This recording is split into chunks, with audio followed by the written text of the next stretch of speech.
Hello, I'm David. Hi, I'm Julie. Welcome to part 2 of our 5-part series on the top 50 games that we played that were published in 2022. Today we're going to do 40 to 31. You may have seen the previous episode where we actually played 53 games and we included the 3 that we didn't put on our top 50 list. So let's take a look at number 40, and Julie goes first. Which one is it? Tavern Tales Legends of Dungeon Drop. Okay, so Tavern Tales is a push your luck card game, and I'm looking for it right now because we have the videos from our how to play and playthrough. And so you see that you have different rooms that you're going to go into on the top, and you're going to use your adventurers and you're going to bluff, at least in the 2-player version, to get treasure. Person who has the most points at the end of the game wins. And it's a set collection game because you see the purple ones there. If you get more purple, you get more points. So what do you have to say about this one? Well, I thought it was a fun set collection game. The art is really cute. That always gets me. It does play fast and different with 2 to 3 players. So that's kind of nice. You get a little variety. I think the components are nice, and I found it to be a good filler game. All right. So that is your number 40. Yep. So my number 40 is a push your luck, but it involves dice. It's National Lampoon's Christmas Vacation. And this is based on the movie, somewhat, as much as you can do with a push your luck game. But what's a little different about it is you're trying to get rid of your deck of cards that are numbered 1 through 6. And you're going to roll the dice, and if you get too many Cousin Vinnies, you'll bust. I think it's 3 that you need to get. And you could get rid of cards that are in a sequence or that are the same number. So each player has their own deck. All cards are the same in each deck. So it is a race game. So it's a solid race push your luck game. It does have thematic art and pieces, and they're decent quality. The board is unnecessary. There's no player interaction, so that's why this is number 40. There's actually other push your luck games that we would rather play. We played this with our son who loves this type of game, and he was like, which means he probably won't ever select it. Because when you have older children, and when you do get a chance to play with them, you let them select the games. And Julie and I may play this every now and then and bring it out during the holidays, but if we did have to remove push your luck games from our collection, this might be one that we do if we had to make space. I don't think his name is Cousin Vinny, though. It was Cousin something else. But I know what you're trying to say. I'm trying to remember. What the heck was his name? Yeah. He was so real obnoxious. Yeah, I'm thinking of the movie Cousin Vinny. Yes, you are. But I know it's not Vinny. It's Cousin Eddie. Eddie, that's okay. right. Because we had a band. We had a band. We had a band named after him. All right, so what's your number 39? It's Wild Serengeti. Wild Serengeti. So we backed the Kickstarter edition, and this is a pattern creation game where you're trying to line up different types of animals, and you count a little bit of a work. It's an action selection. You see that pattern there you got to create, and you get points for that. And different things will happen there on the right. You see that mountain that's kind of based on the Lion King, where you score certain things and you get certain bonus points. So it looks like you got to get hyenas or something like that. I can't tell on the screen. No, zebras. Zebras on the right and vultures on the left. If you have a certain amount on the board there, you'll get even bonus points. So you're basically manipulating lines of animals, trying to create horizontal and vertical, or have them spaced in certain ways to get the most points. And then you can get bonus points because it's simulating being a photographer. You're also creating sets of different kinds of points. I forget what the sets are, but you'll see the cards there on the right that Julie's going for, and then I have mine there on the bottom. And so not only are you creating those sequences of animals on the board, but you're also trying to get bonus points for sets of different types of cards. So why is this your number 39? Well, I thought it was a fun set collection pattern game. I love the pieces. I love how they feel in my little hands. I think the art on the cards is just amazing, just really pretty. I don't know if it's the screenshots or if it's art, but it's beautiful. The only thing that was kind of my downside is that the playing time is really long, and if there was a way to modify it to make it not so long. We did modify it. We played the shorter version. Even then that was too long? Even then that was too long. So, yeah. Well, we modified it because we played, so those are the cards that you're going for. You see how you have to get 2 vultures, a giraffe, and a alligator. They're on that one on the right. Okay, so that's, when you do watch how to play and play through, you'll see that we did play with a variant. We took out certain cards to make it play quicker. So it was kind of long. Because I think it was difficult to score those cards. You'd have to watch our variant again. So that's your number 39. Yep. Okay, well, my number 39 is TrollFest. And this is by Trick or Treat Studios, so it has excellent production quality. And what you have different species of, I would say, fantasy creatures. You have elves, vampires, trolls. I think orcs was one. Yeah, I think orcs was one. Fairies. And you got to create a band with different positions in the band. You need a guitarist, bass player, drummer, and singer. Those are the core.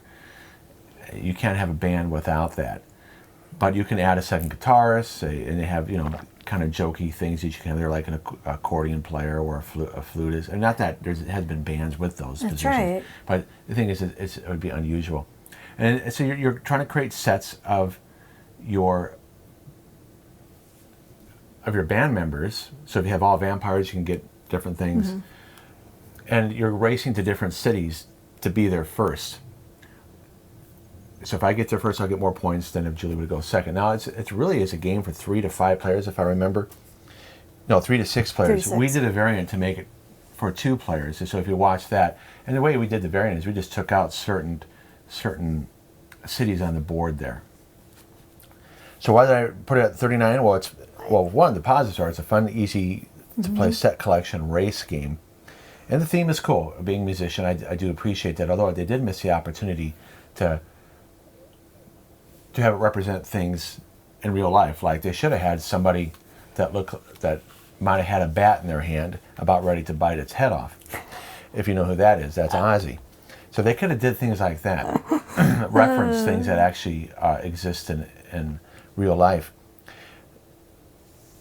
So it does have drafting and hidden scoring, which is cool. The art is attractive. The wood is cute, but it's weird pieces. Some of the wood pieces kind of generic. Almost like they had a catalog of wood pieces they can pick from the manufacturer and say, we'll use this one. And it has a little bit of anachronisms. It has cars, but then it has sailing ships. So that's kind of weird, the art there. The player interaction is decent that you're racing. And a neutral is the species focus versus music genre, where you want all vampires. But it wasn't really, being a musician, it would be better if you went to a town, if you're focused on country western music, for instance, and that town wanted bands more like that. So it's interesting they didn't focus on genres of music. And there is some rulebook issues, some things that are kind of placed in weird ways. And there was, like I said, we had to do a variant for a 2-player mode. So it is a decent game. It's just for the amount of set collection games that we have and the other games on this list, it's not going to be a game that we're going to pick too often to play. Yeah. All right, so what's your number 38? Well, it's one you've already mentioned. It's National Lampoon's Christmas Vacation. So we are similar on our ranking here. So let me get that going again, because it's more interesting to see it. Oh, I agree. All right, so why did you rate that 38? I think it's a fun push your luck game. I like that the art looks like needlepoint. Back in the day, I used to needlepoint, so that brought back some really nice memories for me. I do wish that there were reference cards, though. That would have been nice to have for the dice, of knowing what does what, instead of always having to ask, what does this do again? That would have been kind of cool. When we played it again, after not having played it for a while, we had to look at the rule book again a lot. I think that was one of our criticisms of it, that it didn't have a reference card. Yeah. Right. And my last complaint about it, so to speak, is there's no player interaction. Yeah. It's just kind of a bummer. I think in the review we talked about an idea for it, Right. but we haven't tried it out yet. And the reason why I did put it at 38 is it has dice, and I think the art on there is interesting. But again, it's the needlepoint thing that kind of got me. Right. What about All right, you? so my 38 is the Funkoverse strategy game Peter Pan. Ah. And we have a lot of these, and part of the reason why I rated it 38 is because there's not much going on in terms of the modes. It's a solid game system where it's a player versus player. In this case, it's Peter Pan versus Captain Hook. So we were playing Capture the Flag here on our How to Play playthrough. And the abilities are cool. I mean, when we played the other editions, all the characters are unique. There can be a learning curve with understanding how the characters work, which can be a barrier to non-gamers. My problem with it not being so high up on the list is that because it's capture the flag or knock down the character so many times, kind of like there is no player eliminations. That's a positive, but it is player versus player.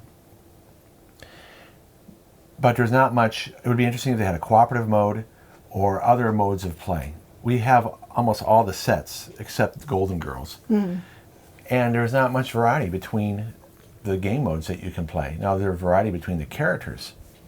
So that's why this is not going to get played as often, because it's like, oh, it's capture the flag again, or the first to knock down so many times and collect gems, for instance. So it is quality Funko Pop figures. The cards and the counters are average. And if a negative is for those who are thinking about getting this, it lacks a sample playthrough. And like I said, there's no cooperative mode. I think they need to come out with some, maybe a free downloadable rules where try playing your Funkoverse game with all these modes, and they have like 10 to 20 modes you can play. Or you can combine maps, for instance. Or maybe you can teleport from map to map. There's things that they should do to make it more playable. Yeah. Right now, you kind of play it and you're like, okay, well, I'm done with that. And it sits for a while because, you're going to have different characters, but it's always the same mode. Yep. So 37? Yes. For me, it's exactly what you just talked about. Oh, well, let me get that going. Peter Pan. So we only off by one on that. Yep. So you can tell we're married. So here we go. So what do you have to say about Peter Pan? Well, I thought the Funko Pop characters, yeah, and there's no S. I thought they were really cute. I like how they feel in my hand. I like how they look. They're just super cute. I like that it doesn't take long to play. I mean, I think that's really a nice thing.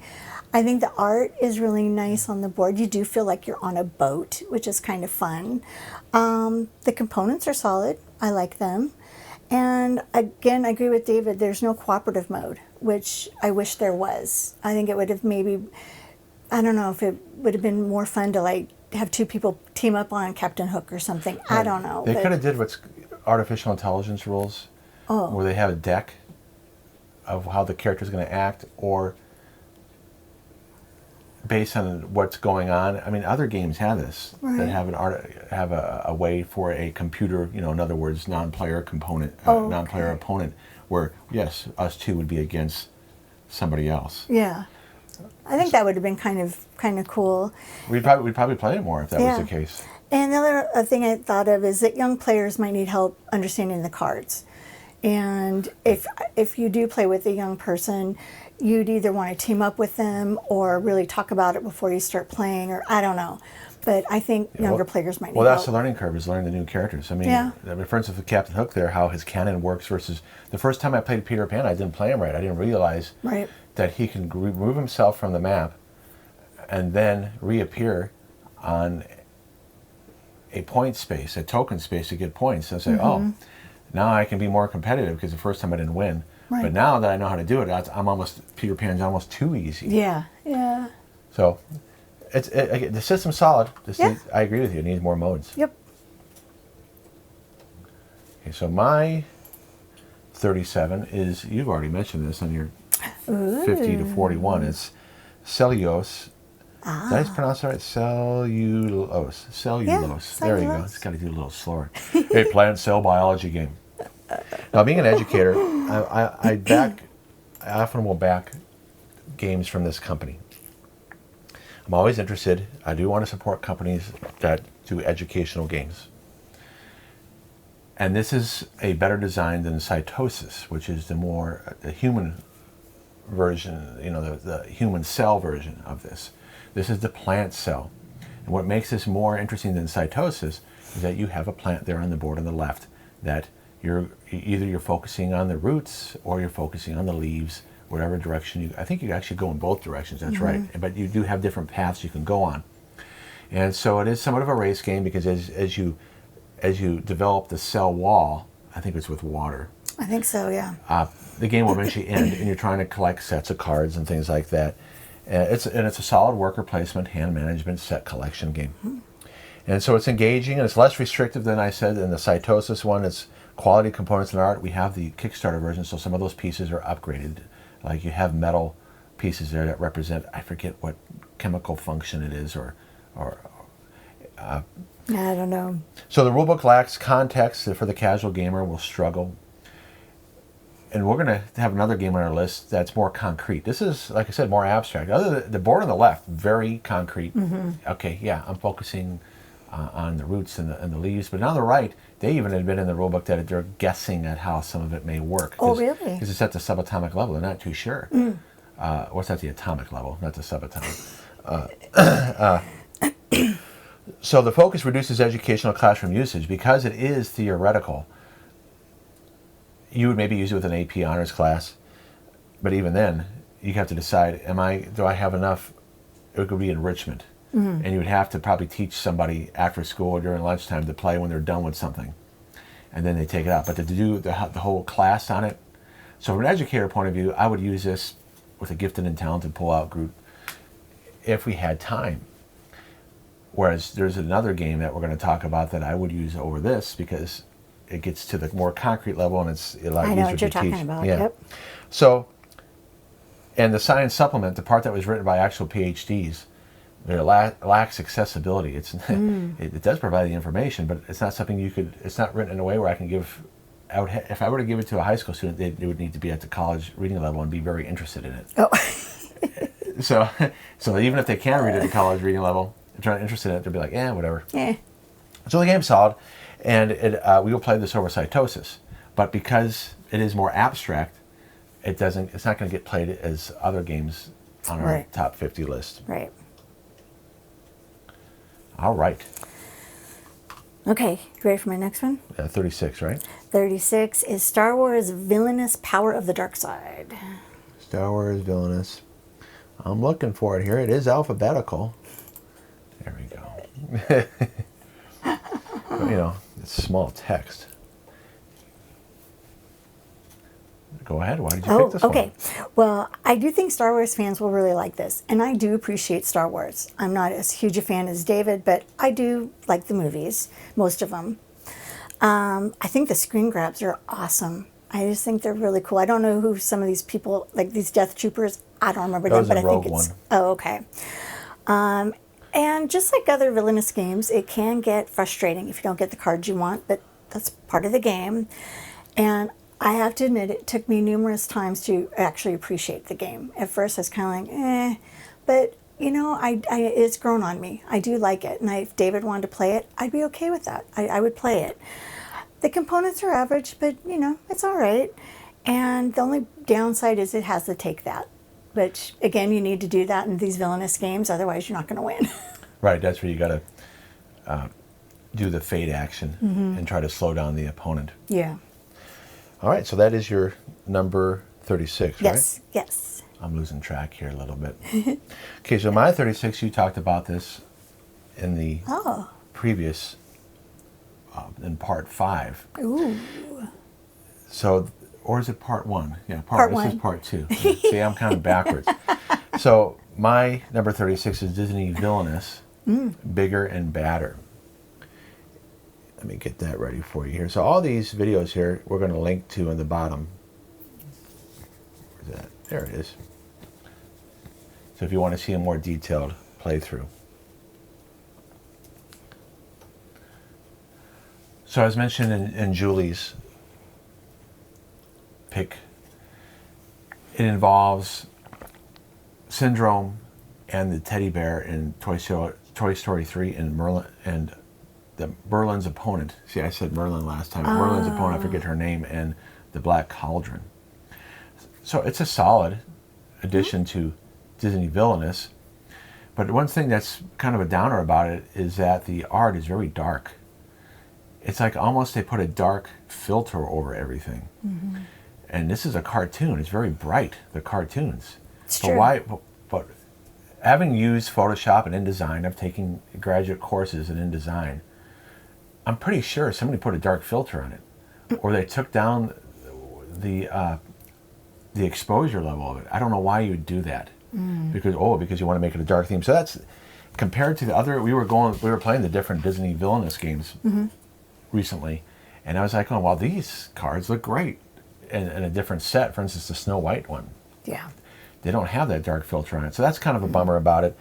And it was difficult to learn how to play Syndrome. I had to look at BGG to learn how to play it correctly. It's very confusing because you have rules in your little booklet, and you have the main rules, and then you have the rules on the cards. You're like, how does this work again? So I could see somebody being totally confused about this who doesn't know about BGG as a resource. They might even give up on it. I wouldn't play this guy. I think you can play it after seeing me play it, but if this is your first Disney Villainous game, you're probably not going to do too well if you're not a gamer. That's true. And there's a lot of cycling through your deck in these characters compared to other Disney Villainous games. It's so much to the point that this will be at the bottom of the list compared to other Disney Villainous games. I agree. Now, we'll play it because we like the characters in it, but there's more interesting Disney Villainous characters than this one, because there's a cycling. This was turned up to a notch of like 8 or 9, whereas in other games it might be a 5. Yeah. So in fact, the cycling is so much it discourages player fate interaction. So I don't necessarily want to play Fate on Julie, and Julie doesn't want to play it on me because we need heroes to appear. So now you're not even doing that action because we don't want to help the other player out. So it's kind of a misstep in the game design. Yeah. So we don't mind owning it, but compared to other Disney Villainous ones, it won't get played as much. I agree. And it's not going to get played as much as our top 50 games of 2022. All right. Number 35 is Star Wars The Clone Wars. Yeah, that's disappointing that you rated that so poorly. Oh. Well, let's find out why. Fine, I'll change it if you want. No, that's your rating. That's fine. I'm surprised you didn't like it as much. I like it. The best part I like is I love playing Yoda. Yoda's my guy. I love Yoda. I think it's a cool theme if you're a big Star Wars fan. But it is a pandemic system. I didn't explain how it works. So, yeah, go ahead. I'm sorry. So it's a pandemic system but you have different villains. So you have Asajj Ventress, Count Dooku, and General Grievous. So you have different ways you can play. And it tells you how you win the game, the objectives you have to finish. Now, why is it pandemic? Because you got the droid army that can spread like disease, so to speak. And it's a deck management game where you actually want to spend your cards and then you can get them back. Whereas in pandemic, once you run out of your cards, the game's over. Here, it's okay to cycle through your cards. So I think the only thing that really borrows from pandemic is how the droid army spreads like disease. Right. Okay, so why is this your number 35? Well, I think the miniatures are made well and everything. It's just that an alpha gamer is going to take over, which is, it's okay, but I needed some extra help a lot, and I pretty much, David would be like, oh, well, you need to, let's do this or this. I'm like, okay. Because I was getting lost. I wasn't quite sure what to do. And I'll play it again if David really wants to, but it's just, yeah. Okay. So it's just not your favorite of the sorry pandemic about that. series. That's okay. Sorry about that weird edit there. Our computer that was running the videos was running out of battery. So my number 35 is Disney, a Goofy movie game by Funko Games. So let's take a look at what that involves. So this is a race game and a set collection game. We'll play up to 4 different characters trying to get to LA to see, I forget the name of the character there, the yellow character. Oh, yeah. You remember they're on a trip and he's trying to impress his girlfriend. Yep. Well, not his girlfriend, but he wants to be his. He wants to be a girlfriend. Right. Yep. That he's going to be at the concert. So so Max gets in trouble with that. So it's a solid set collection game. Mm-hmm. And there is a little bit of strategy in it, how you can deny, and so that can make it a little frustrating if you know how to do that. You can deny the other player the capability to get things because you can block them. You can anticipate where they may need to go and you go there before them. And it is hand management because you will select cards, and based on the card you select, you may go before the other player and deny them things. So you are trying to score the most points as a set collection game. It is easy to learn, teach, and play. The components are average. The board you'll see on there was warping. And they usually don't have that problem, Funko games. This is the first game we have that had that problem. And it's neutral for me with the take that, but I know that Julie will get, well, that would be a negative if we're playing this and I'm being too mean. And sometimes you got to be mean, so to speak, and deny people things to win. Now, a bigger negative, though, is that it's loosely based on the movie. Really, it's Max and Goofy. Mm. The other characters really don't do much. I don't remember. Yeah. Now, his friend that's with his father also on the trip, I forget the name of the character. Oh, he's so cute. He's in the movie, but I don't think she is. She's barely in it. Yeah. And his other friend, that's played by is it Pauly Shore? Yes, the one with the glasses. Yes. Yeah. He's barely in it too. Yeah. So, and you remember it's more of a father-son adventure. Mm-hmm. So it's loosely based on that. So it's kind of odd how they did that. I see why they did, because they needed to make it for 4 players. But some people who are thinking, "Oh, I love that movie," and our boys did, they might be a little disappointed that it's not really like the movie. It's not about surviving the trip together. It's about collecting things that you do when you move around. I don't know. It's weird. True. But because of that, though, I mean, it's a solid children's game. Mm-hmm. If you want to, and if they are fans of the movie, they would like it. But if they're not fans of the movie, I don't see why anybody would want this. And for us, we are fans, so we're okay with playing this at times, especially when we play with future grandchildren. But I could see other people be like, not interested because of the theme.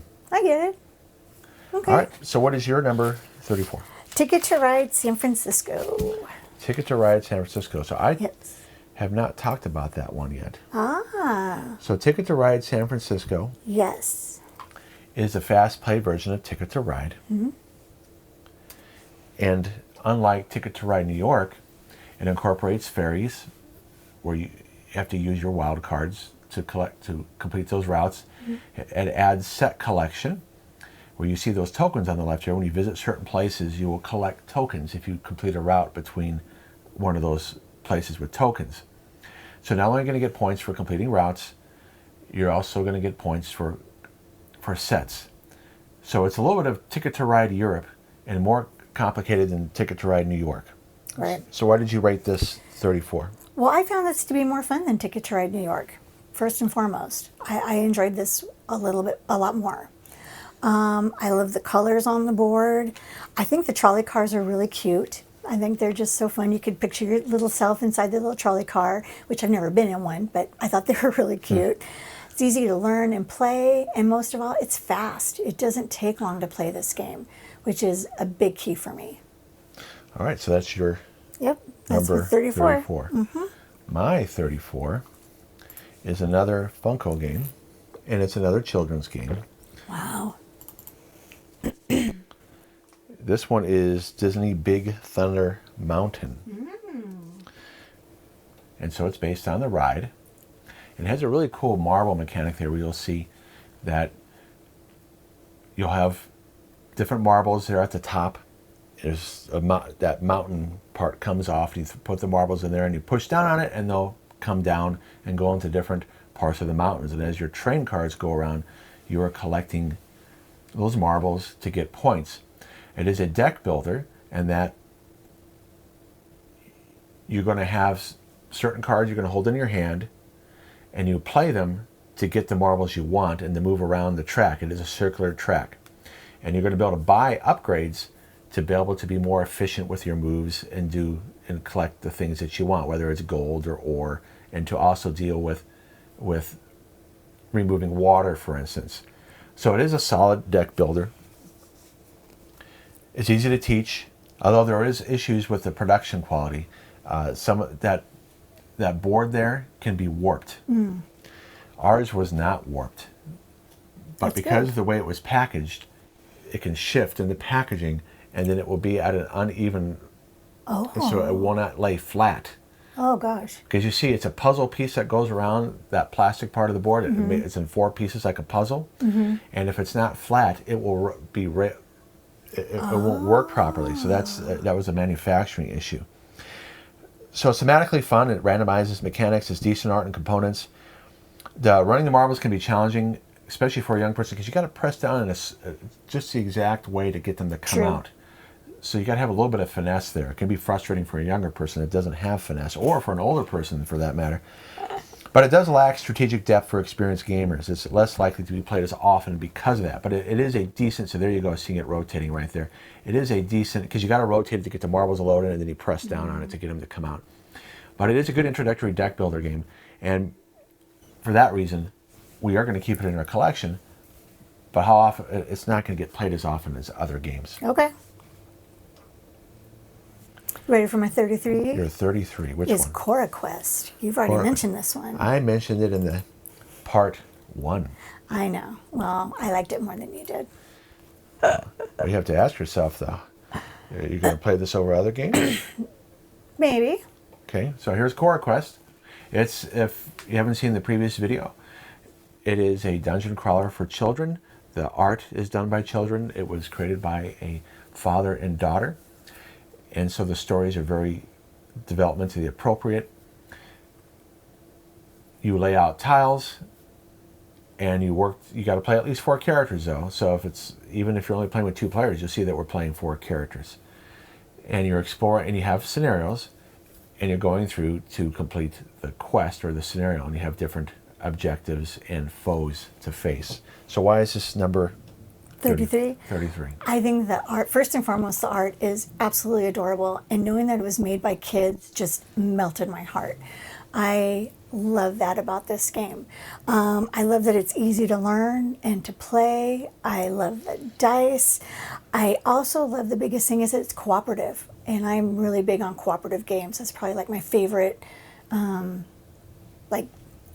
game thing, whatever it's called. Or it's the mechanics of the game. That's the word. Or genre, yeah. And the playing time is decent. I didn't feel like it dragged or anything. So I liked it more than David. And if I had to choose between HeroQuest and CoraQuest, it would be I would want to play both. I'd do HeroQuest first, and then for a lighter version later, I would do CoraQuest. Okay. So there's your reasons. There's my reasons. Take it or leave it. So my 33, I got to make sure I pronounce this right. Uh-oh. It's Boop, right? Yep, boop. I was pronouncing it wrong at one time. I wasn't doing the long O sound. I was doing bop, but That's right. It's it's boop. So this is a abstract strategy game where you're trying to place your kittens at first. You're going to start out with 8 kittens. And then when you place 3 kittens in a diagonal, horizontal, or vertical row, they graduate to cats. But the trick is, every time you place a kitten, you boop other kittens. It's very simple rules, although the rule book can be difficult to grasp with the lack of examples. Kittens can only boop kittens, but not cats. Cats can boop kittens and other cats, and you can get knocked off the bed, and you don't lose your kitten. Or your cats, they go into your supply. You're always going to have 8, so it would be either a combination of kittens and cats, but eventually it is possible that you might graduate all your kittens to cats. And how do you win, though? You got to get 3 cats in a row or column or diagonal. So why is this a 33? Well, there's other abstract games that we have, and we don't play them that often. The reason why I don't play it that often is because these games tend to favor players who are better at them. So for chess, for instance, if I play chess with somebody who's a chess master, I'm going to lose every time. Mm-hmm. Now, the interesting thing about this game, Julie's won, I think, more than me. So this might be something that Julie will want to play. But if it gets to a point where I start dominating and winning too much, it's not going to be a game that Julie's going to want to play. I don't mind. It's actually a challenge. I actually like the challenge of playing a game where Julie will beat me in, but if I start beating her a lot, she'll be like, I don't want to play that. That's true. And so this, for instance, so we have a lot of these two-player abstract strategy games. Now, the components are quality, although the cost of the game to the play value, it's very expensive by comparison. If they can get the price point down, this is a game they will sell a lot more of. Okay. It is a difficult rule book for inexperienced gamers, and like I said, strategic players will dominate. Well, go ahead and keep that up, because that is my number 32. All right, so let me move back here because it's about ready to run out the video. Okay.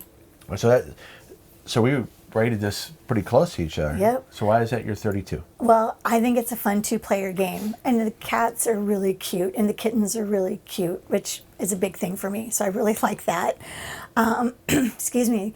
The little mattress is a really made nice component to it. I like that because you do feel cloth. you're on a comforter. It does play quickly, which I like. I mean, not like in 10 minutes, but it does go pretty fast.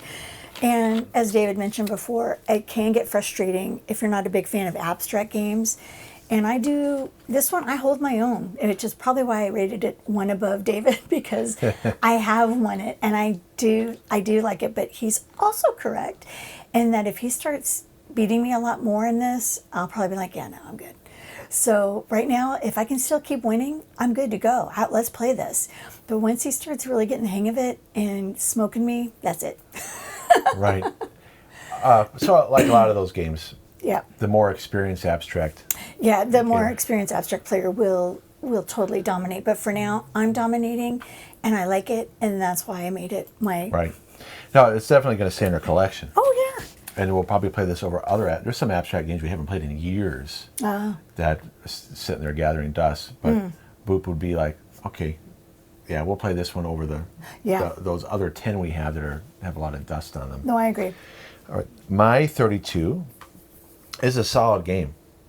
It's just that now we are too old to play it. Oh, not to play it, but to play it the way it's intended. Oh, gosh, I don't know. So can you guess what it is? No, I don't know. It is the Heroes of Barcadia. Oh. So it's kind of a Munchkin type game where you're going to be running around. It is a drinking game, but you see here on our how to play and playthrough that we are not using alcoholic drinks because I'm a teacher by day and I can't be drinking on camera. But when we did play with drinks, you will drink fast. Even with two players, you'll probably drink two 16-ounce drinks in a period of 30 minutes or less. Yeah. And we just can't drink that fast anymore without it upsetting our stomach. Oh, yeah. It was bad news bears. But that's a good thing that it plays fast. It's just not a good thing for us anymore, drinking quickly. My tummy just can't handle it anymore. Yeah. But it is solid game design because there's no player elimination. You'll see that you're going to go move your glass, that's your character, to adjacent rooms. Mm-hmm. And then if you defeat what's in the room, you get prizes. You'll get power-up cards. You need 3 to defeat the main boss to get the treasure hoard. And so even if you run out of life, you just fill it back up again. You just lose some progress, but you're not out of the game. So it's smart game design. It does what it's intended.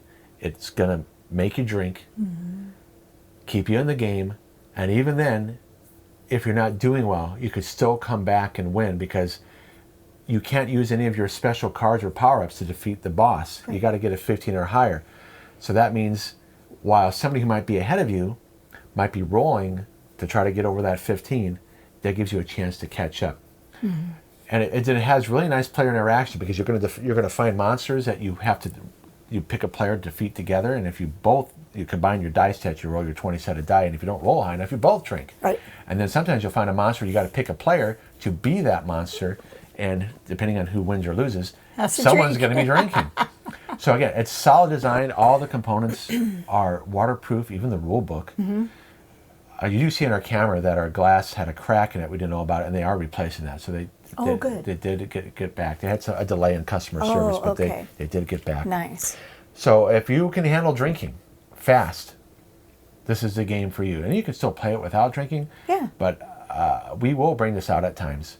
Yes. And I do have to say, good job on the game design. Yep. It's just, we're not 20 something anymore. That's the same. I did that for my number 31. So we have similar Yes. rating on that one. Again, we made all these independently. We both played the same games, but we don't know how we were going to rate it. And a lot of the things that David just talked about is a lot of the reasons why I chose it as well. I like that, things are waterproof. I love the glasses. I love the fact that you can fill it up and you're not going to ever be kicked out of the game. And I like that part. The puns, I forgot a bit. Oh, the puns. Oh my gosh. It's so funny. The art is hysterical. It's just such a funny game. And I would be happy to play this. Lycanthrope. If we had all our children here, well, all two of them and our son's fiance, and we start early in the day and had lots of bread and stuff, I would totally bring this out and play this with them. I would probably drink my Coke Zero. No, because that's the point. Oh, that's the point. Yeah. The point is to drink it with alcohol. It's not the same if you're going to use. Somebody did say I could play this with my children and have milk or so. That's fine. You could. Absolutely. You play it with Kool-Aid. You could play it with anything you want. But I wouldn't play with children. I would not play this with children because that's just reinforcing a bad habit. But I think it's super, super fun. I love the bottle caps. Yeah, those are traps. Those are hysterical. Kudos to the people who made this game. They did a really great job. Yeah. And again, it's very thoughtful. Yes. Like how it works. Mm-hmm. And you'll see we had a good time playing it on camera. We did. And it does play quick. That's okay. You just play again. Exactly. Yeah. That's what I like too, is that you can play it and be done and then, let's play it again. So that's why it's where I ranked it. So there you go. So that was your 31? Yes, my 31. Okay, my 31. And this is the last one of this episode here. You have not talked about this one yet. And this is the Kickstarter version. It is Creature Comforts, which is a dice manipulation game, set collection, score the most points. And the reason why it's 31, there's a lot to the game. There's a lot in the game to like. The artwork's great. We do like dice. It is very replayable because the locations and what you have to do, which is revealed for summer, autumn, winter. I forget what seasons are. I'm guessing a little bit on that. And on the cards there on the left that go up and down there, that you are going to try to collect for points, adds to the replayability. The reason why it's not lower on our list, well, for me anyways, it used to be a 7, now it's a 6. I'm only going to play in the mood because it's so fiddly, and it's a long playing time. I think we did play a variant there to make it shorter, but even then, compared to some of the other games you're going to see lower on our list, I'd rather play those games because it's quicker, and with the dice manipulation, the things that you got to do to make it work, it's more fiddly in that way than I want it to be. Because when you're doing the sets too, remember there was like, how am I going to spend these resources to make this card go into my score pile? Because you see that tray of resources there, you may have the card in your hand. Right. But then you got to collect resources to score that card. But to get those resources, you got to manipulate the dice. So it's just not as smooth as other games. It's more complicated than it needs to be fun. So it diminishes the fun because of that fiddliness. Okay. And to tell you the truth, we haven't played this since our How to Play and Playthrough. So what does that tell you? There's games that are lower on this list that we have played more often because it's easier to get to the table. It has shorter playing time. Yeah. So that was our 40 to 31. Yay. So check out the next 3 videos when we... Get them up. yeah, we'll be releasing one each day. Thanks so much for watching, you guys. We hope you had fun with us, and we'll see you in the next video. All right, bye-bye. Bye.